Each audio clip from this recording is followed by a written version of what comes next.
Jake Morrison walked through the narrow aisle of the passenger ship. His old leather jacket hung loose on his shoulders. The ship was called Celestial Wave, and it carried people from many different worlds. Jake picked this ship because the ticket was cheap. It also asked no questions about who he was or where he came from. He found his seat. The number above read 14J. It sat between a purple alien with scales and an empty window seat. Jake nodded at the alien. The creature clicked its mouth parts back at him. Jake dropped into his seat with a tired sigh. 3 days until they reached the Outer Reach colonies. A friend there promised him work in the shipyards. Real work, honest work, far away from everything he left behind. The cabin filled with travelers. Families laughed and talked. Business people tapped on their data screens. A few rough-looking types who might be miners or smugglers sat in the back rows.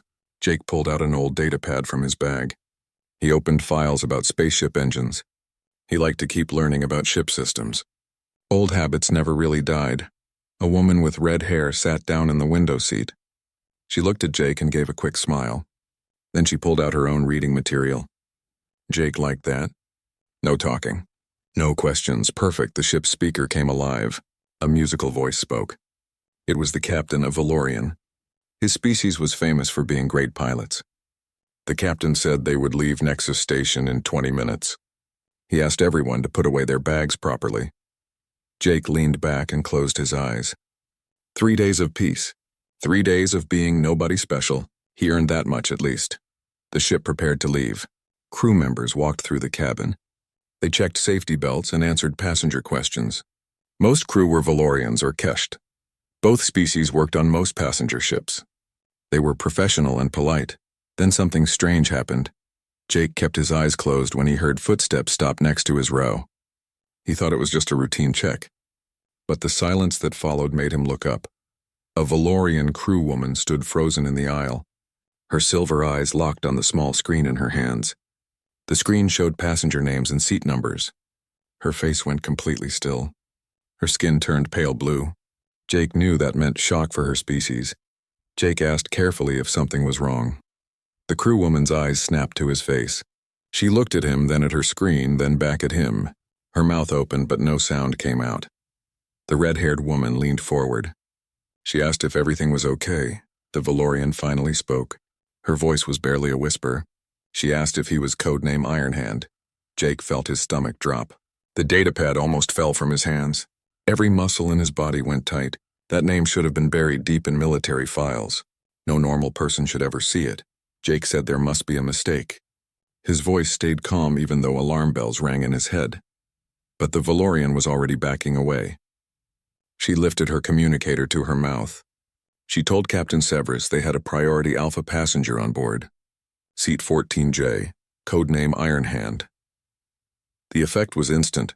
Conversations throughout the cabin stopped. Alien heads turned to look. The purple-scaled alien next to Jake sucked in a sharp breath. Its scales rippled with colors. Jake recognized the colors as awe mixed with fear. Someone behind him dropped something that clattered on the floor. Jake closed his eyes and let out a long breath. So much for 3 days of peace. The door to the cockpit opened with a hiss. Captain Severus came out. The Valorian was tall even for his species. His white skin had geometric patterns that marked him as a decorated pilot. He walked down the aisle with purpose. The crowd of passengers moved aside for him like water parting. When Captain Severus reached row 14, he stopped completely. He performed a formal Valorian salute. One fist over his heart, head bowed. He called Jake Commander Morrison.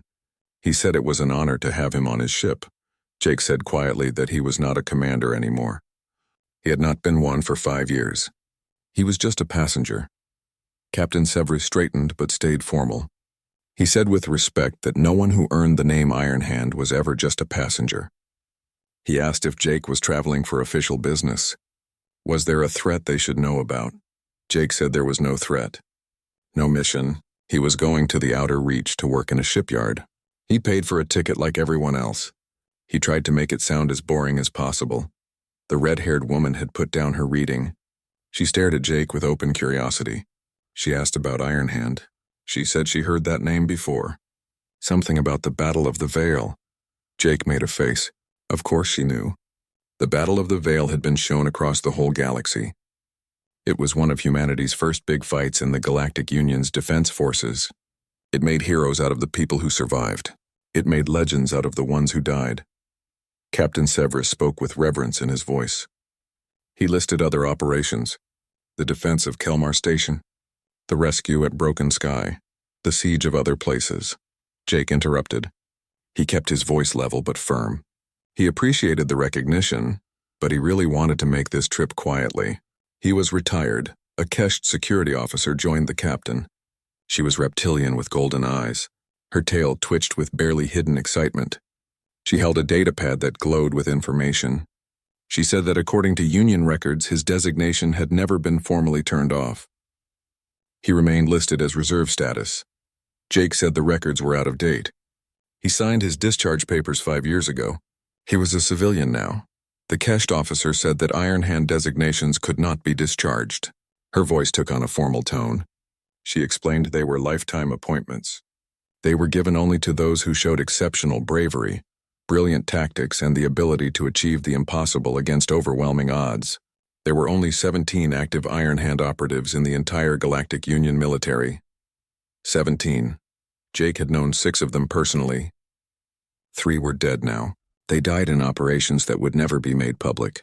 The others were scattered across the galaxy, probably trying to live normal lives just like him. The purple alien suddenly spoke. Its voice was a deep rumble.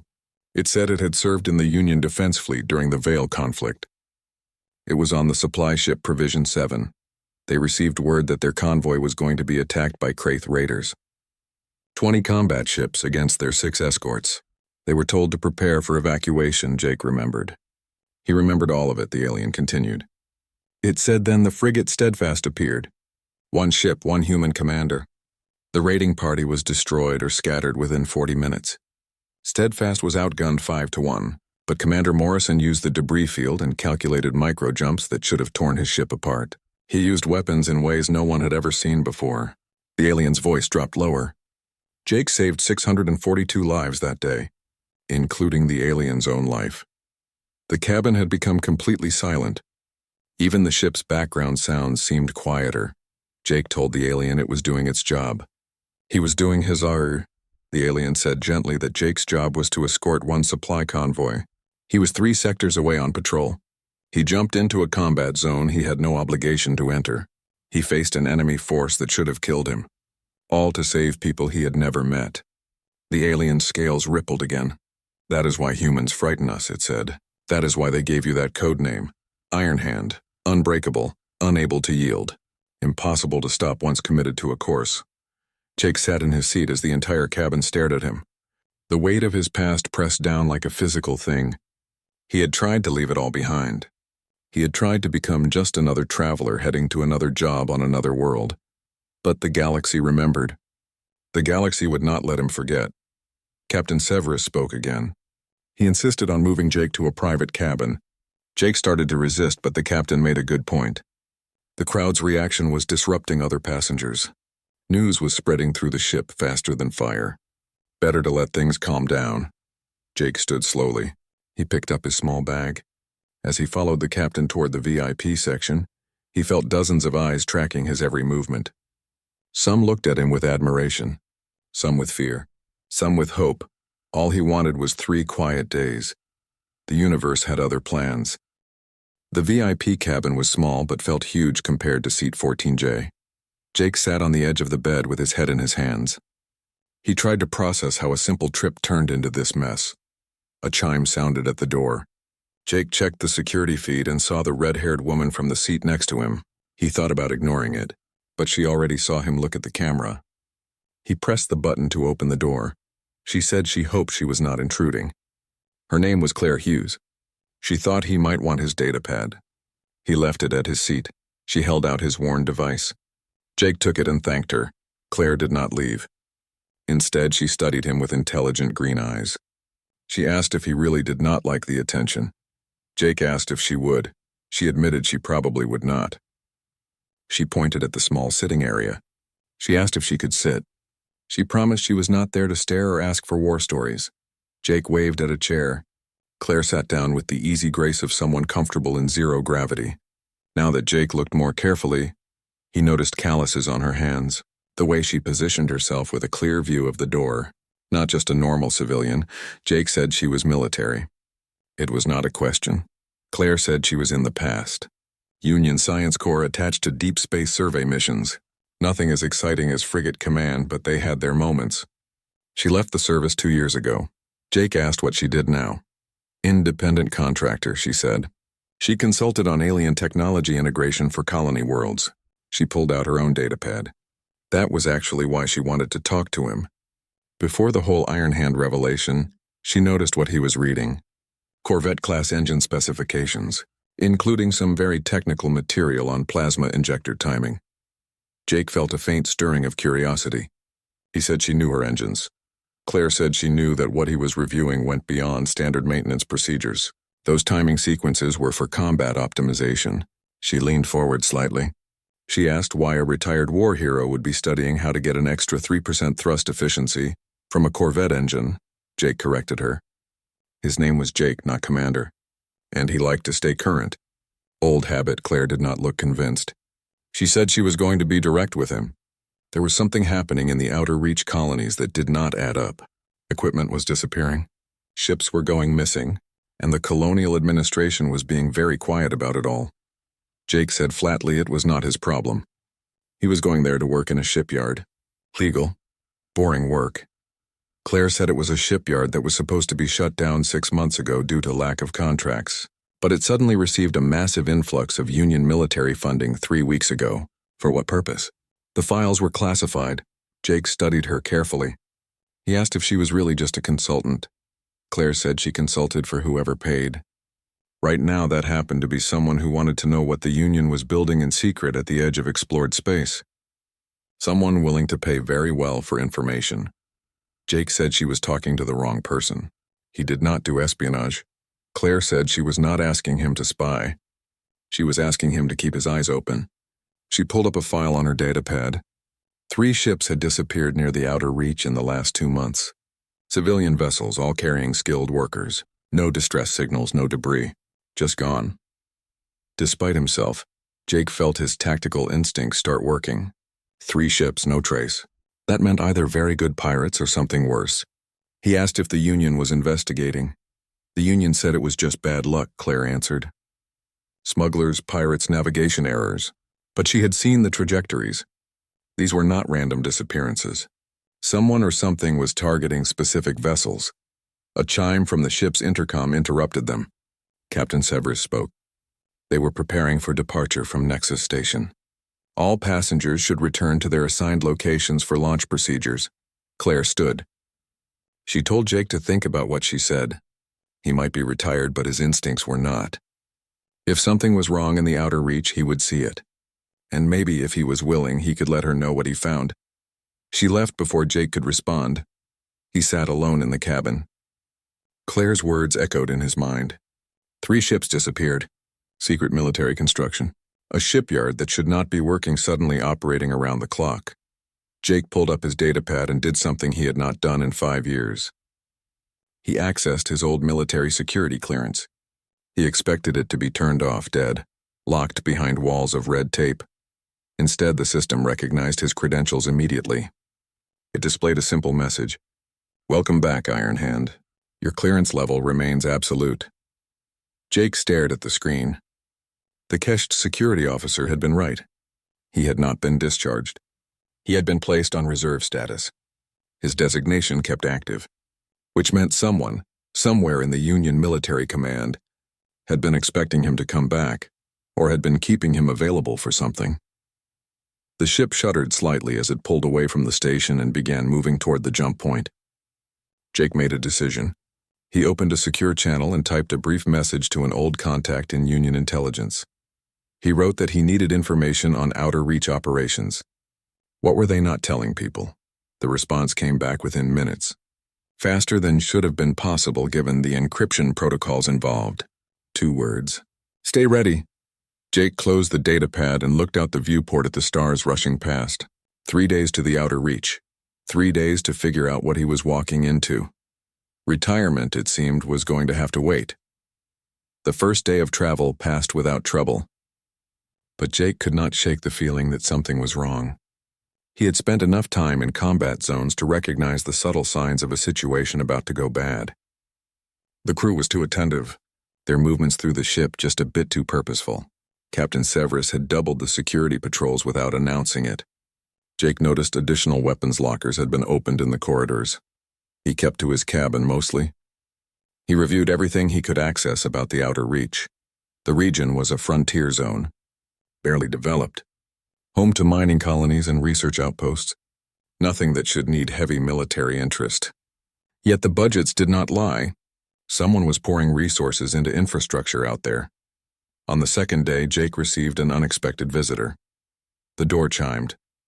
When Jake checked the feed, he saw a Kesht in Union military uniform.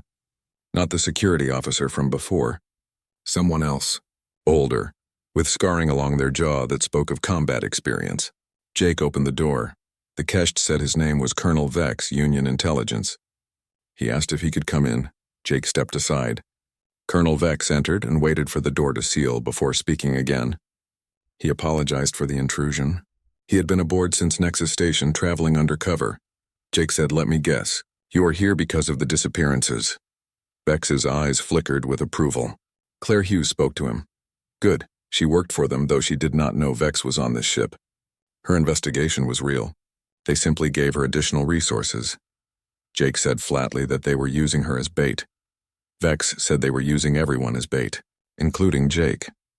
He moved to the viewport and looked out at the star-streaked darkness.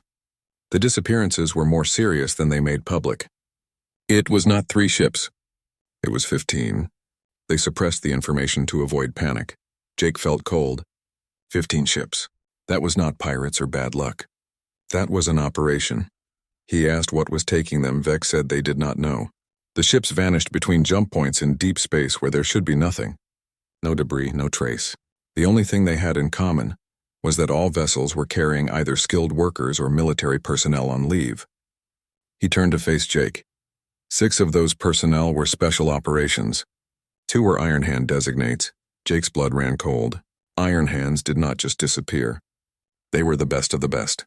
Survivors who clawed their way through impossible situations. If something could take them without a trace, it was something new and very dangerous. He asked why Vex was telling him this. Vex said bluntly that they believed this ship was next on the list. The pattern suggested whoever was behind this targeted vessels with specific passengers. When Jake's name appeared on the Celestial Wave manifest, they knew. He was too valuable a target to pass up. Jake said so they were using him to draw them out. Vex corrected him. They were giving him the opportunity to stop them. This ship was carrying more than it appeared. They had a full combat team hidden in the cargo sections. Weapons, equipment, everything he would need to mount a defense. Jake asked what happened if he refused. If he just stayed in this cabin until they reached the outer reach. Vex said then he would disappear along with everyone else aboard, and they would have lost their best chance to find out what was happening. He said he was not going to lie. They were gambling with lives here, including Jake's. But the alternative was letting whatever this was continue to snatch people from space without being stopped. Jake walked to the viewport and stared out at the void. Somewhere out there something was hunting, something that had already taken 2 Iron Hands. He thought about the purple alien who recognized him. About the young Valorian attendant who looked at him with awe. About Claire Hughes with her questions and her dangerous curiosity. He asked what the plan was. The attack came exactly on schedule. Jake was suited up and positioned in the cargo bay with Colonel Vex's team when the ship's alarm started screaming. The celestial wave shook violently. The lights flickered as something massive locked onto them with a tractor beam. A voice from the bridge crew crackled over the communication system. Contact. Unknown vessel with a massive signature. They were jamming all systems. Through the cargo bay's small viewport, Jake saw it. A ship unlike anything in Union databases. It was enormous, easily 3 times the size of the celestial wave. Its hull seemed to absorb light rather than reflect it. Organic curves mixed with technological angles in ways that hurt to look at too long. One of Vex's soldiers whispered, asking what that thing was. Jake muttered it was nothing good. He pulled up his tactical interface and linked to the ship's sensors. The readings were strange.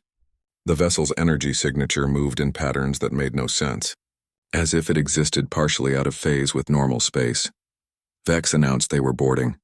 Breach points were forming on decks 2 and 5. He ordered teams Alpha and Beta to intercept. He told Jake he was with him on deck 2. Jake moved with the group. Muscle memory guided him through the corridors. Passengers huddled in their cabins. He could see fear on every face they passed. Captain Severus's voice echoed through the ship, trying to maintain calm. But Jake could hear the strain in the Valorian's tone. They reached deck 2 just as the breach completed. The hull simply opened, as if the metal had turned liquid and flowed aside. Through the opening came things that Jake's mind struggled to understand. They were sort of humanoid, but wrong in basic ways. Their proportions shifted as they moved, limbs extending or shrinking as needed. Their skin, if it could be called that, rippled with colors that did not exist in normal light.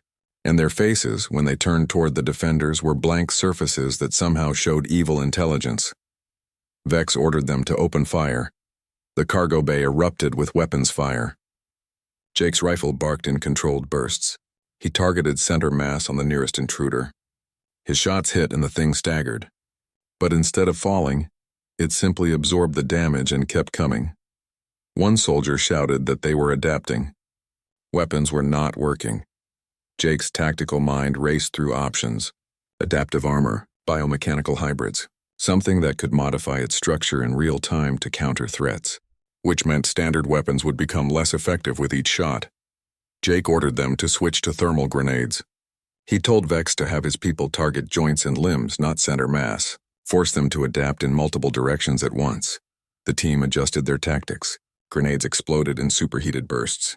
Concentrated fire forced the intruders to split their adaptive defenses. It slowed them down, but more were coming through the breach. Jake noticed something important. The intruders were moving with purpose.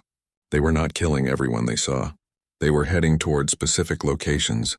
One group was pushing toward the passenger decks. Another was making for engineering.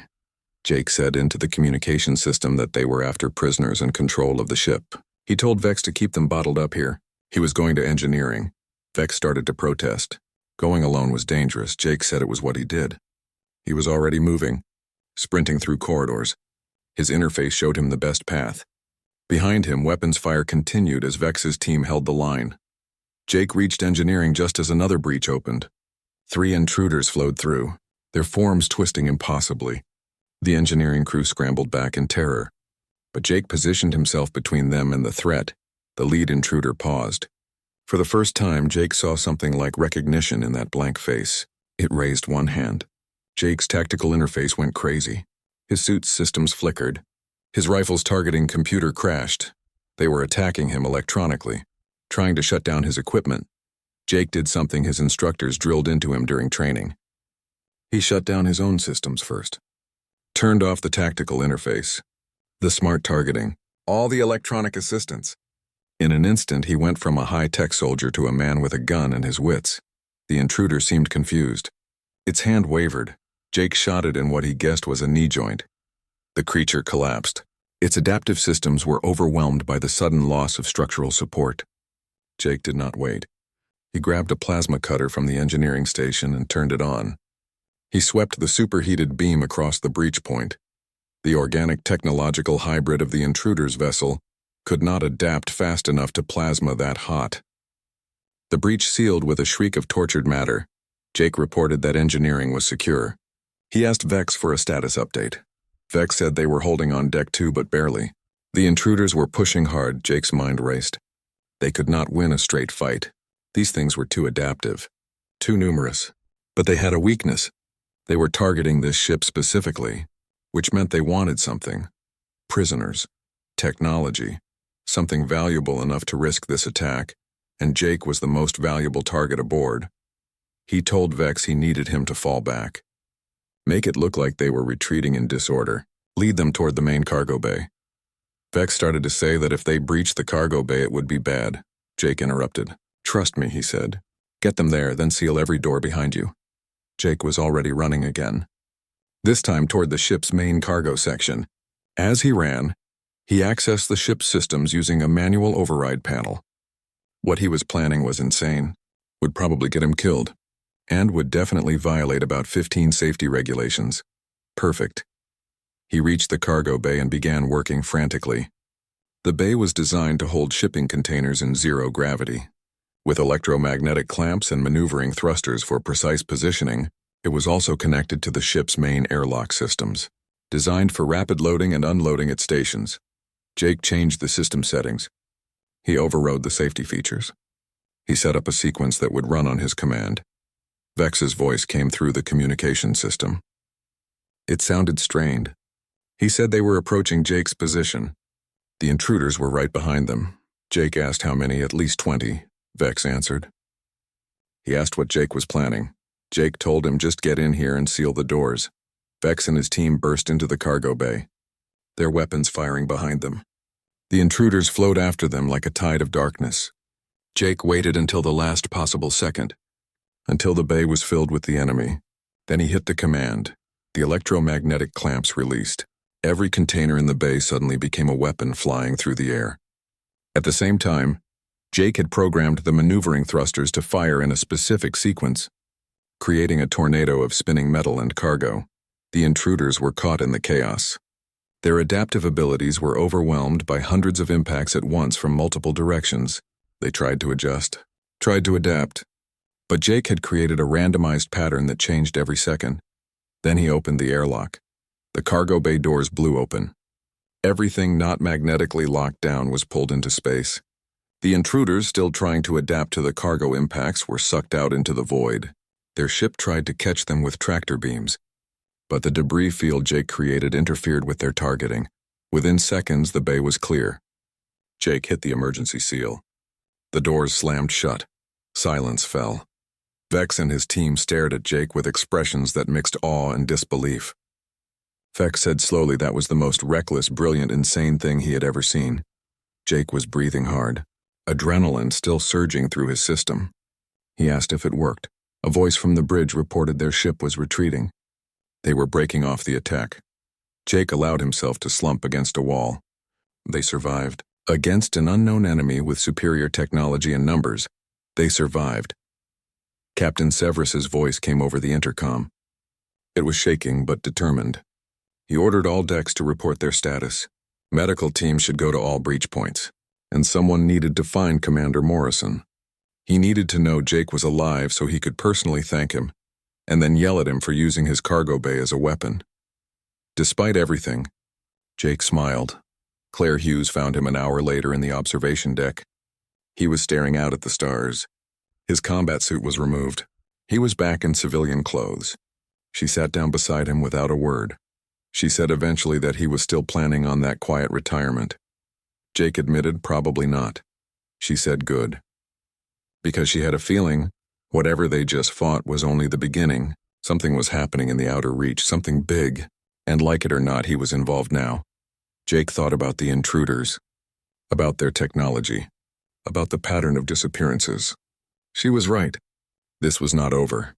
It was just starting. The celestial wave limped through space toward the outer reach. The engineering crews worked around the clock to repair the damage from the attack. Jake spent most of his time in the observation deck or his cabin, trying to piece together what they had faced. Colonel Vex had sent samples of the intruders' biological material to Union scientists. The preliminary reports came back within a day and they made no sense. The tissue samples contained elements that should not exist together. Organic compounds mixed with synthetic materials at a molecular level. DNA structures that changed depending on how you examine them. Claire visited Jake's cabin regularly. She brought information she had gathered from her own contacts. Between her network and Jake's military access, they started to build a picture. And it was not a good one. The disappearances had started 8 months ago. Not 2 months like Claire first thought. The Union had been hiding the real numbers, 43 ships in total. Over 2,000 people gone without a trace. Military personnel, scientists, engineers, and skilled workers. Always the same pattern. Ships vanished between jump points. No distress calls. No wreckage. Jake sat at the small desk in his cabin reviewing the data. Claire paced behind him. She said the question was why. What did they want with all these people? Jake pointed at the screen. He said, look at the skill sets. Naval engineers. Weapons specialists, biologists, physicists, these were not random kidnappings. Someone was collecting specific expertise. Claire leaned over his shoulder to look closer. She asked what someone would need all those skills for. Jake said grimly that they were building something, or preparing for something. Something big. A chime interrupted them. The ship's intercom came alive with Captain Severus's voice. He announced they were approaching the Outer Reach system. They would arrive at the main station in 6 hours. All passengers should prepare for arrival. Jake and Claire exchanged looks. She asked if he was ready for whatever they would find. Jake said no. But he was going anyway. The Outer Reach station appeared on the view screen as they approached. It was larger than Jake expected. Much larger. What should have been a small frontier outpost looked more like a military fortress. Defensive platforms ringed the station. Patrol ships moved in careful patterns, and the construction scaffolding showed massive expansion projects underway.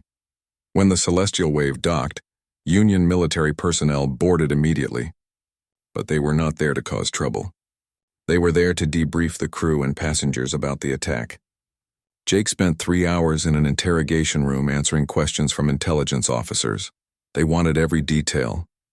What the intruders looked like, how they moved, how they breached the hull, what weapons worked and what did not. Jake told them everything. He had no reason to hold back. If the Union was going to fight these things, they needed to know what they were up against. When the debriefing finally ended, Jake found Claire waiting for him in the station's main corridor. She looked tired but alert. She said she had made some calls. Her employer wanted to meet with them, someone high up in the station's command structure. Jake asked if her employer was military. Claire said sort of. It was complicated. They took a transport tube deep into the station's secure zones. The security got tighter the further they went. Biometric scanners, armed guards, blast doors that could seal off entire sections. This was not just a station. It was a bunker. They were led to an office with a view of the construction yards beyond. A man sat behind a desk reviewing holographic displays. He was human in his 50s with gray hair and the bearing of someone used to command. When he looked up, Jake recognized him immediately. Admiral Garrett Cole, one of humanity's representatives to the Union Defense Council. A man who had fought in the First Contact Wars and helped negotiate humanity's place in the galactic community. Cole stood and offered his hand to Jake. He said it was an honor to finally meet the legendary Iron Hand in person. Jake shook his hand and said he was not a legend, just a mechanic looking for work. Cole smiled, but it did not reach his eyes. He said Jake was many things, but a simple mechanic was not one of them. He gestured for them to sit. He told Claire she had done excellent work. Her reports had been very helpful. Claire asked what was really going on in the Outer Reach. Cole was silent for a moment. Then he pulled up a holographic display. It showed the galaxy's edge. The frontier beyond explored space, and beyond that markers indicating unknown contacts. He said 18 months ago, Union deep space probes detected something. A fleet of ships moving through uncharted space. Not trading vessels or exploration craft, warships, hundreds of them. All heading in the same direction. Toward Union space, Jake felt cold. He asked what kind of ships. Cole said they did not know. The probes were destroyed before they could transmit detailed scans. But what little data they got back showed technology far beyond anything the Union had encountered. Ships that could phase in and out of normal space. Weapons that could tear through shields like they were not there. And something else. Biomechanical integration on a scale never seen before. Claire asked if these were the same beings that attacked the Celestial Wave. Cole said they believed so. The Union had encountered their scout ships 3 times in the past 6 months. Each encounter ended badly. Ships destroyed or missing. The few survivors spoke of creatures that adapted to every weapon used against them, that could interface with technology as easily as they moved their own limbs. Jake said that was why they were taking people. To study them, learn from them. Cole nodded. He said the Union High Council believed these beings were preparing for an invasion, testing Union defenses, learning about different species and their capabilities. The kidnappings were intelligence gathering on a massive scale. Jake asked what the Union was doing about it.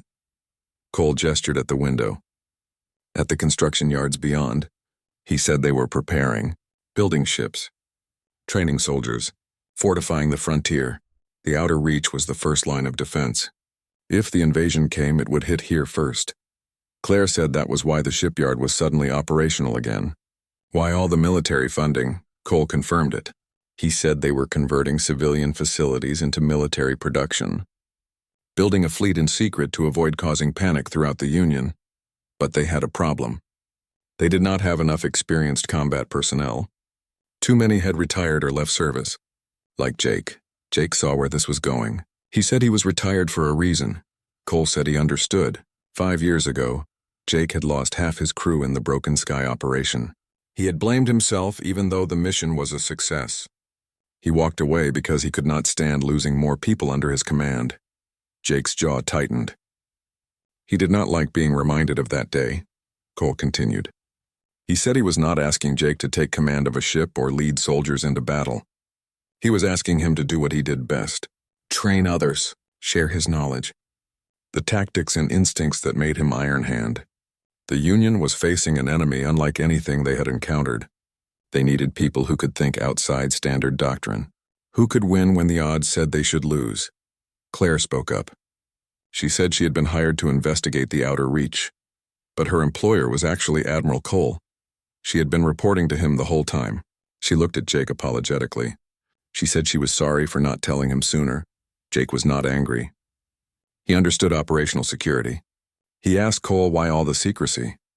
Cole said because there were elements in the Union government that wanted to negotiate with the invaders. Appease them, trade territory for peace. Cole and others in the military believed that was suicide. These beings did not want territory. They wanted everything: resources, technology, people. The only language they understood was strength. Jake stood and walked to the window. He looked at the construction yards, at the skeleton frames of warships taking shape, at the workers moving in organized chaos to build a defense against something they had never seen. He thought about the people on the celestial wave, the purple alien who he had saved years ago, the young Valorian attendant, the couple in seat 14J. They deserved a chance to live their lives, to not disappear into the dark. He turned back to Cole. He said he would help, but on his terms. He would train their people, share what he knew, but he would not take command of troops. He would not be responsible for sending more people to their deaths. Cole stood and extended his hand again. He said that was acceptable. Welcome back to the service, Commander Morrison. Jake did not take the hand. He said, "Call me Jake. I am not a commander anymore. I am just someone trying to stop good people from dying." Cole smiled. He said whatever Jake wanted to call himself, the Union was grateful to have him. As Jake and Claire left the office, she asked what he was thinking. Jake said he was thinking about the intruders they fought, how they adapted, how they learned. If these beings were coming in force with hundreds of ships, standard tactics would not work. The Union would need to be creative, unpredictable. They would need to think like humans. Claire said that was why Cole wanted him. Humans had a reputation across the galaxy. When pushed to the edge, they did not give up. They found ways to win that should not be possible.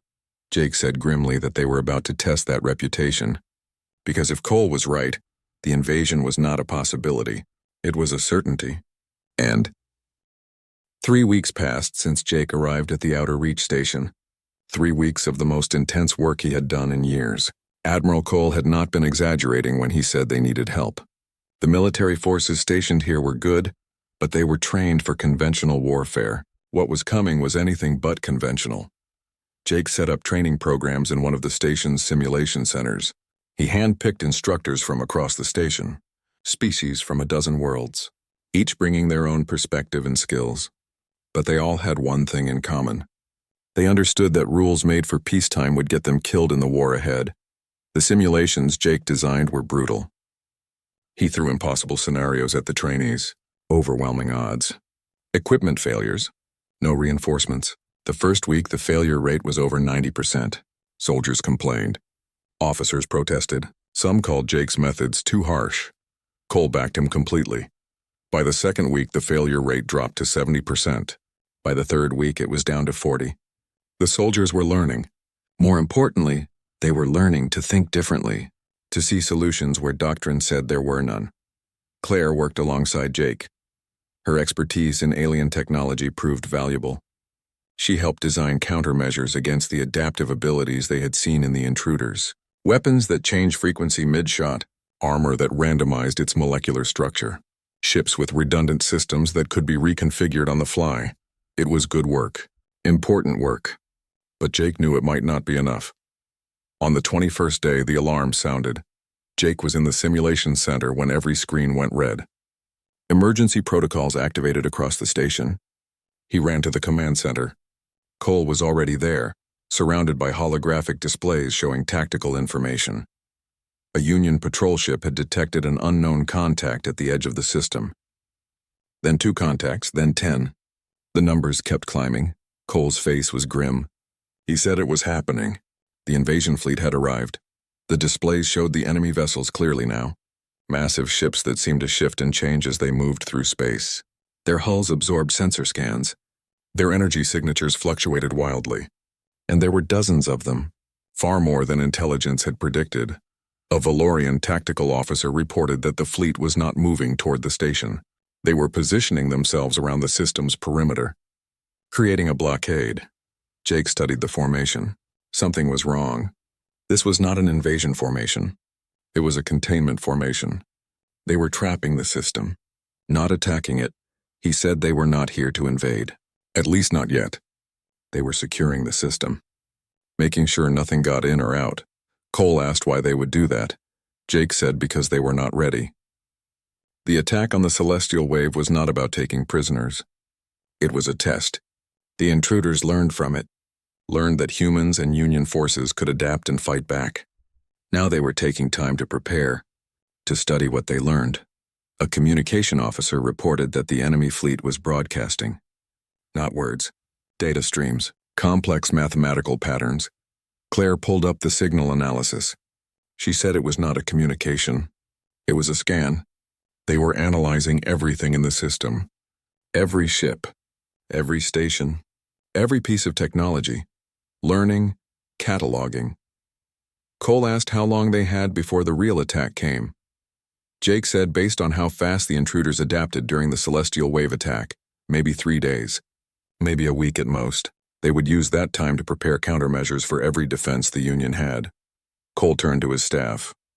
He ordered them to send messages to Union Command. Request immediate reinforcements.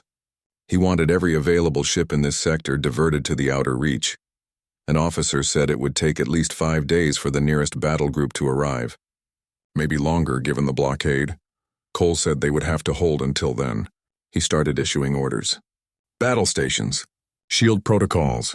Weapon systems online. The station transformed from a construction facility into a fortress preparing for siege. Jake pulled Cole aside. He said a defensive stance would not work. The enemy would analyze their defenses and find weaknesses. They needed to do something unexpected, something the enemy would not predict. Cole asked what Jake had in mind. Jake said they needed to take the fight to the enemy, not with a full assault. With small strike teams, hit-and-run attacks. Keep the enemy off balance, force them to adapt to threats from multiple directions, slow down their analysis and preparation. Cole said that was suicide. Those ships were massive. A small team would be destroyed. Jake said not if they used the tactics he had been teaching. Not if they hit fast and withdrew before the enemy could respond. He said he would lead the first mission himself. Cole started to refuse, but Jake interrupted. He said this was exactly why Cole brought him here. To do the impossible. To win when the odds said he should lose. This was what Iron Hand meant. Cole was silent for a long moment. Then he nodded. He said Jake could handpick his team, but he wanted regular check-ins. And if things went wrong, Jake was to withdraw immediately. Jake agreed, though they both knew he probably would not follow that last order if it came down to it. Within 2 hours, Jake had assembled his team. 12 people. 6 species. Each one a volunteer. Each one trained in the brutal simulations Jake had designed. They knew the risks. They went anyway. Claire insisted on coming.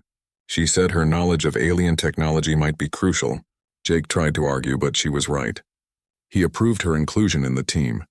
They took a fast attack ship called the Razor. Small, maneuverable, armed with the experimental adaptive weapons Claire had designed.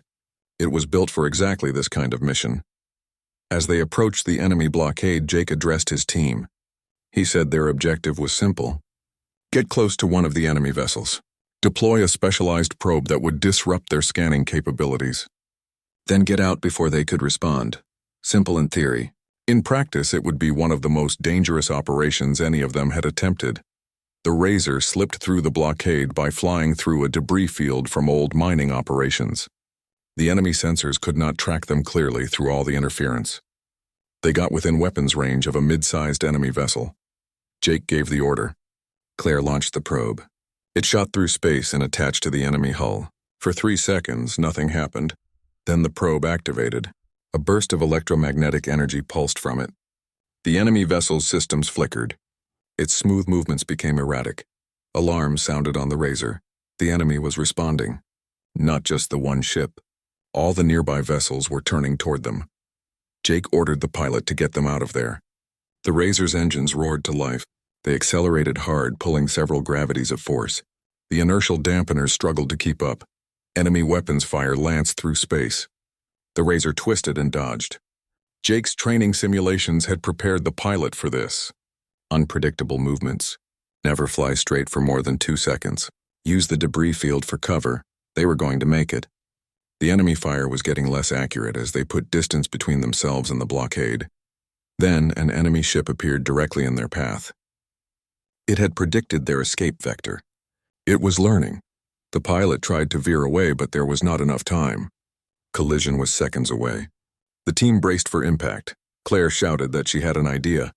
She activated one of the experimental weapons, a gravity pulse designed to create temporary spatial distortions. She had never tested it in real combat. She fired. Reality bent. The Razor and the enemy ship both lurched sideways as space itself twisted. When the distortion cleared, they had passed by the enemy vessel with meters to spare. The team cheered. The Razor cleared the blockade and raced back toward the station. Jake checked the telemetry from the probe. It had worked. The enemy vessel they tagged was broadcasting corrupted data, feeding false information into the collective scanning effort. It would not stop the invasion, but it would slow their preparations. Buy the Union precious time. As they docked back at the station, Cole was waiting. He looked at Jake with something between admiration and exasperation. He said that was the most reckless stunt he had seen in 30 years of service. Jake said it worked. Cole could not argue with that. He asked if Jake could do it again. Hit more enemy ships. Disrupt their entire scanning operation. Jake said yes. If his team could have 6 hours to rest and rearm, Cole gave them 8. Over the next 4 days, Jake led 7 more missions. Each one hitting different enemy vessels. Each one a little more dangerous as the enemy learned and adapted to their tactics. But each one successful. The enemy fleet's preparation slowed. Their scanning became less efficient. They were forced to deploy defensive screens around individual ships, which limited their coordination. On the 5th day, Union reinforcements arrived. 3 battle groups, 20 capital ships, hundreds of fighters and support craft. It was not enough to defeat the enemy fleet, but it was enough to contest them. The real battle began. Jake and his team flew mission after mission, disrupting enemy formations, creating openings for Union capital ships to exploit, fighting in ways the enemy could not predict because they broke every rule of conventional warfare. The battle raged for 2 days. The station took damage but held.